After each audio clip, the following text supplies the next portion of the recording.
Yes guys, welcome back to another video. Welcome to the George Benson Football Channel. Chelsea news today. I'm quite excited about this one. I'm not going to lie to you. We're going to talk about Morgan Rogers. We're going to talk about two new centre-backs coming into Chelsea this season. Now we're talking, right? If all of this is true, of course. And we are also going to discuss Nico Williams' latest. But before I want to go any further today, I just want to say a big thank you to you guys for all of the love and support recently on the channel.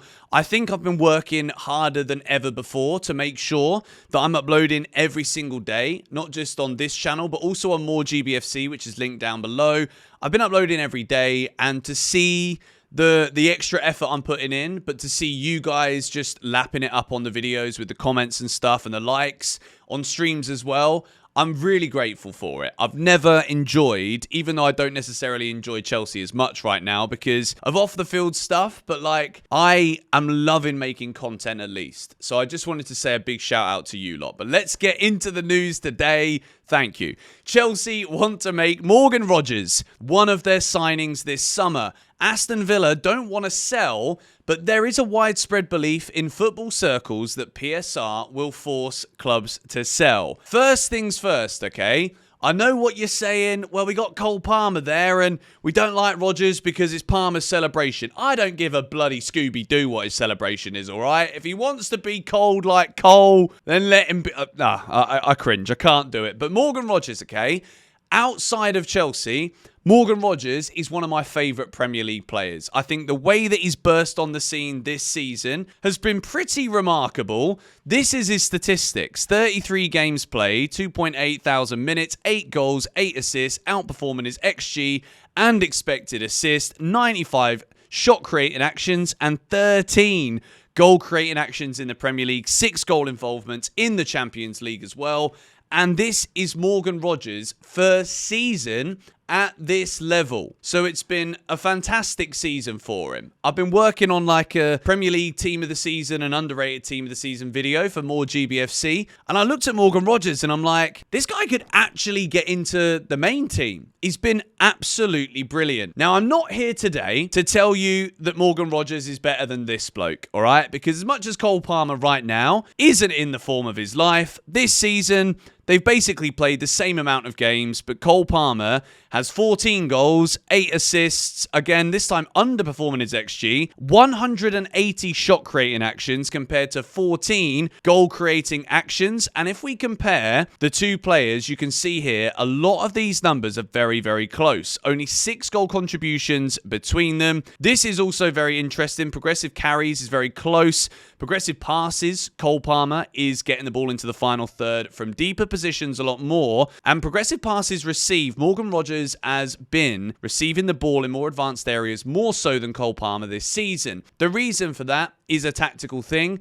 I think Cole Palmer has been dropping significantly deeper more often because he's not getting the ball, because it's difficult for him to operate in those advanced areas, because we're playing against low blocks every week. Aston Villa don't have that problem. I'm not here to tell you today that I want Morgan Rogers to be signed to replace Cole Palmer. Absolutely not. But what I am saying is, this season, Morgan Rogers has kind of been like a 10 kind of player for Aston Villa. If Chelsea Football Club are buying Morgan Rogers with the idea of putting him on the left wing, then I can absolutely back this, because what Morgan Rogers does very well is receive the ball and look forward with it. And if you take a look at his stats this season, it doesn't necessarily look like the strongest per 92.15 successful take-ons, but he's always able to get the ball out of his feet and make the right pass when he receives it in the final third, which I think with Chelsea, quite often this season,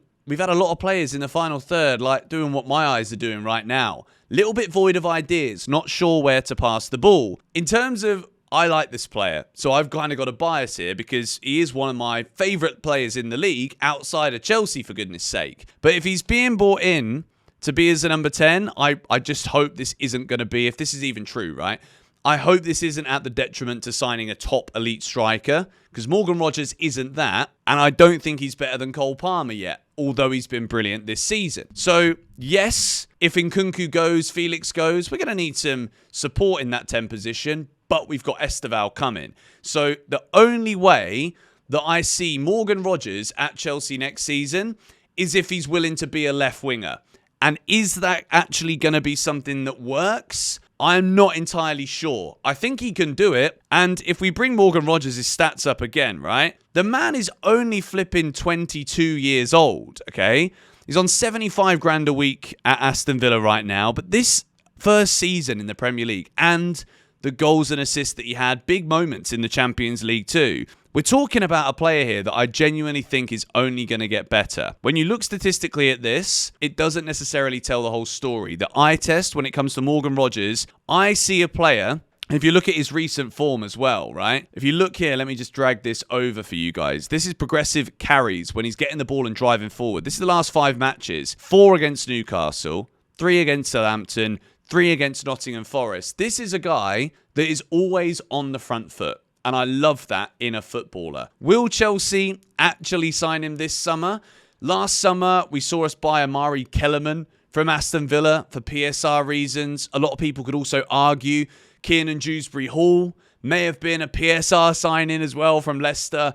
I think it's going to be something that we see more of in the Premier League. And I think PSR, as much as I get what they've been trying to do, it is just going to make it so difficult for certain clubs to keep hold of some of their players, particularly some of the young ones. But anyway, let's move now into the next story, which is kind of related to this one, because I said that Morgan Rodgers, if he's there to play on the left wing, I'm all for it. Go for it, mate. Stick him out there. I think he does a job. This man, on the other hand, Nico Williams' representatives are demanding a salary of more than 400 grand a week to make a move from Athletic Club this summer. Arsenal and Chelsea among the clubs interested, but not at those wages.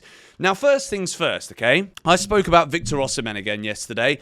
I am desperate for our football club to sign Victor Osimhen. If you are going to go out there and break this wage structure, which I do think on the whole is a good thing for Chelsea, but there has to be exceptions to the rule. And I also think that if the clubs show that they can make exceptions to the rule by giving really top elite players bigger money, then I think it's actually more of an incentive for the players that are younger on lower money contracts that, you know what? If I'm doing 25 goals a season, I'll be on that money too. I actually think it works more in Chelsea's favour. So we've got players at this football club right now, like Ben Chilwell, Wesley Fofana, Raheem Sterling. They're still Chelsea players getting paid a lot of money to do nothing for Chelsea, basically. Nico Williams, 400 grand a week. He's not a 400 grand a week footballer. I'm sorry. There is no way in this world Nico Williams gets paid 400 grand a week. He's not going to get that. Arsenal aren't going to pay him 400 grand a week, are they? Surely not. I'd rather have Martinelli. If that's the case, 400 grand a week. You're having a laugh, mate. Absolute tragedy, that is. And look, I like Nico Williams. He's a good player. He would probably be my number one choice on the left wing. But 400 grand a week, that's too much. I could understand if Chelsea are like, sorry, we're not paying you that money. Not interested, mate. No, thank you. 400k a week is absolute nonsense. But let's see if anything moves on with that one. I really like this idea of Rodgers on the left wing, you know. Maybe you guys, I lost you at that point earlier in this video, but I think he could do it there. I really, really do. The final story of the day, and again, I'm actually happy with this one. We've spoken a lot on GBFC about Chelsea's interest in Marc Guéhi, Chelsea's interest in Dean Huijsen. Rudy Galletti is saying here, Chelsea plan to sign 2 new centre-backs ahead of next season. Among the most appreciated are Huijsen and Marc Guéhi. I think we've got to be very realistic with Fofana. Spoke about it yesterday in a bit more detail. Check out yesterday's video if you want to hear more. But Wesley Fofana isn't reliable for Chelsea anymore. He's never been reliable for Chelsea. I say anymore, but there's like, you believe in a player because I think Wesley Fofana is a good defender if and when he's fit. But there's a moment where you got to draw the line and be like, he's not fit. Levi Colwill, I don't think he's actually hit the levels that I expected him to. A lot of people say, well, Chelsea fans overhyped him. He was never that good. I still think Levi Colwill's a good defender, but I do think it's been difficult for him this season because I think Tosin is an average defender, if I'm being honest. He can come up with a goal once in a while, good in the air maybe, but realistically, I don't think he's a top defender. Trevor Chalobah, really like Trev. I think him and Colwill together have been pretty good. There's been moments where it's like, what are you lot doing? I mean, that's always the case with Chelsea defending in recent years. Marc Guéhi and Dean Huijsen, let's call it what it is, guys.